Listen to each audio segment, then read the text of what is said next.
Hello guys, Shedwards here, back with another video. In today's video we're talking about the Super Nintendo.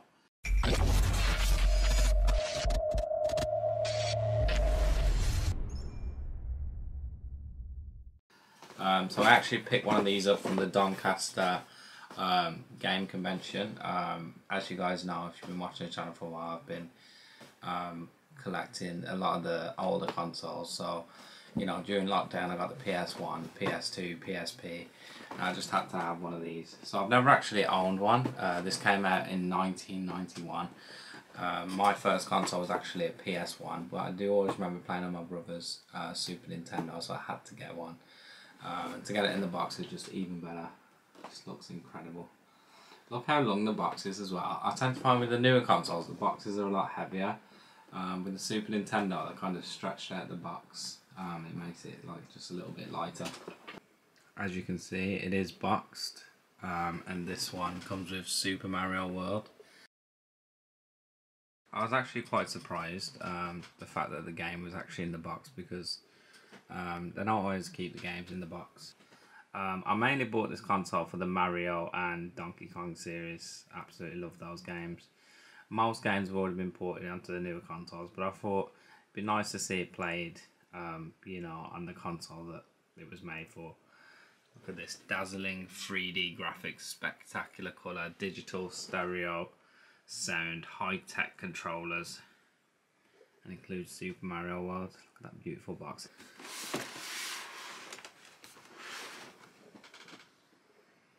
Super NES, Super Nintendo Entertainment System. Wow. They also made a Japanese version, I believe, that was called the Famicom. So you can see a lot of Super Nintendo games that are branded Famicom. Challenge the limits of your imagination.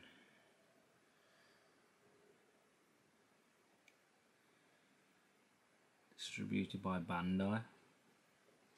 Same guys who made all the Power Ranger figures. I must have been killing it in 1991, Bandai.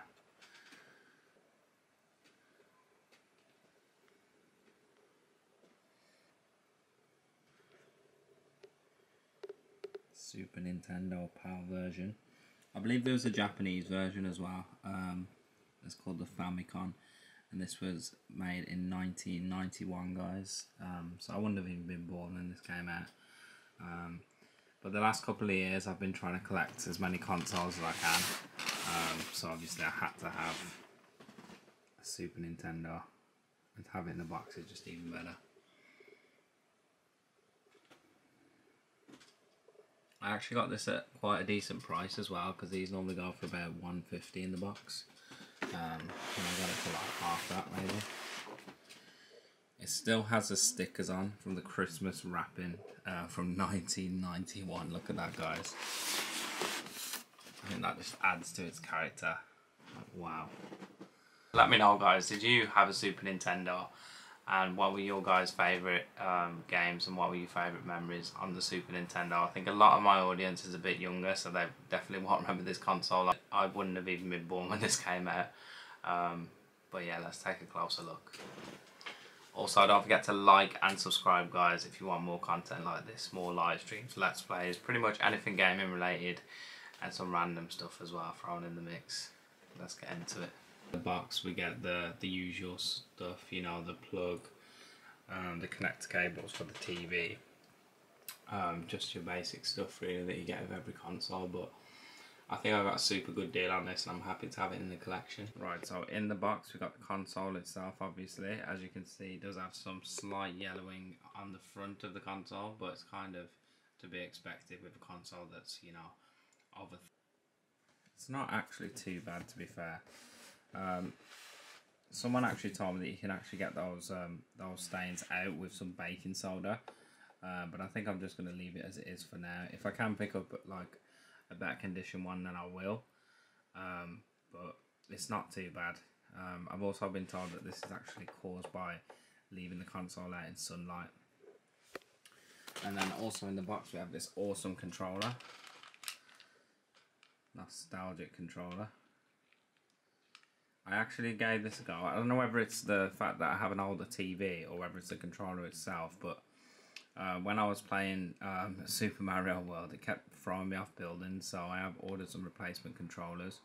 But a lot of the time, when you play these consoles on the newer TV, it can affect the gameplay, just because they wasn't really built for the newer TVs. So if you do get one of these guys, you are probably better off getting an old style TV as well.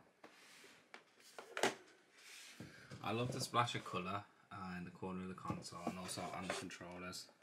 As you can see, the ports are actually quite similar to the PS1 ports for the controllers. Then obviously you put your games in the top. And the game that we got in the box, was Super Mario World, which I was actually super happy about because I didn't think I'd get the game in the box. I got a very good deal on this. They normally go for about $150 boxed. I got it a lot cheaper than that, so I didn't expect the game to be in there. And you know, you couldn't really ask for a better game for just Super Mario World. It's also worth mentioning, guys, that if you do fancy picking one of these up, you're probably going to need to buy one of these HDMI converters. I think this also works on the N64, but this is to connect the Super Nintendo to your newer TVs. As I said, it is much better on an older TV, but if like me you're just going to play it on your TV that you already have, then you're going to need one of those to convert it over to HDMI. So obviously with buying the Super Nintendo I needed some games to play, so it did come with the Super Mario World, but I've also gone out and, you know, gone game hunting for some different games. My uncle's actually really big on the retro console, so he sorted me out with some games. And I also went to some of the other stores in Doncaster, like Doorway to Darkness, amazing store, has like a wide variety of games. In that shop I picked up the Super Game Boy. So especially with Nintendo consoles, you can always buy like attachments to play the newer style games, which is awesome. So I can plug this into the top of the Super Nintendo and play, you know, the original Game Boy games.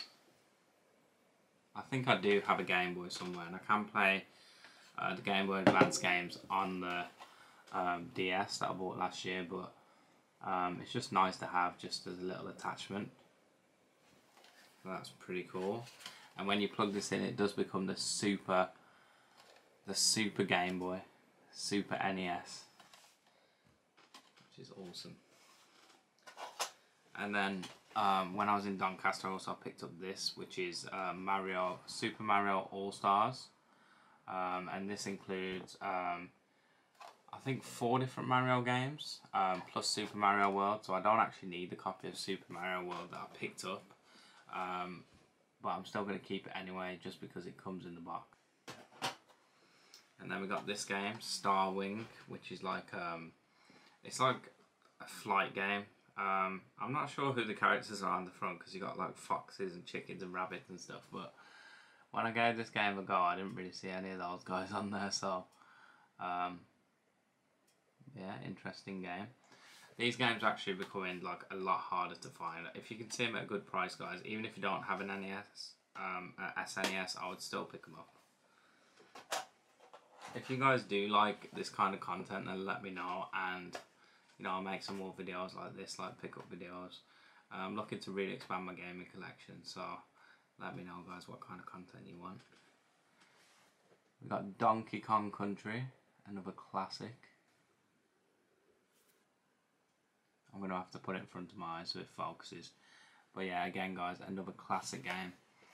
I love all the Donkey Kong games. That's actually one of the reasons I bought this console, is for Donkey Kong and Mario. And then we also have Donkey Kong Country 3. Again, like with Nintendo games, you can pretty much get all these on the newer consoles, but I just thought it'd be nice to have them so that, you know, I can play them on the console that they were intended for. So yeah, Donkey Kong Country 3. I think these are the 2 harder Donkey Kong games to find. As I say, my uncle had a ton of games, and he kind of set me up with some games. So, The Lost Vikings. This was an interesting one. I've not really had a chance to test these games out yet, but it's good to have them in the collection. I've actually got a fair amount, considering I only bought this console like last week. Super Star Wars Return of the Jedi. Star Wars games were always pretty good. And then we got this black cartridge, Killer Instinct. It's a lot harder to find these in the box as well. In the box, these games, you know, they go for quite a bit now. As I said, they're only rising in price, so if you see any guys, I'll definitely pick them up if you can get them at the right price. Then we have the Addams Family game. This game has become a lot more popular recently since the Wednesday series. Anything Addams Family is becoming more popular. And then we have Primal Rage. And then the final game is Mickey Mania. I believe I also have this on the PS1. So yeah, that's all the game pickups I got for the SNES so far. So my collection is growing, guys. Again, if you want to see any playthroughs, let me know. I think I'm also going to do a video after this where I show you guys how to set the SNES up on a new style TV. So if you guys want to see that, then just stick around, and that'll be coming out shortly. And yeah, I hope you've enjoyed this video. I'd like to do more videos like this in the future, little pickup video. I'll show you what kind of games I'm buying, because I'm hoping to really expand the collection. I hope you all have a fantastic day, and I'll catch you guys in the next one. See you later.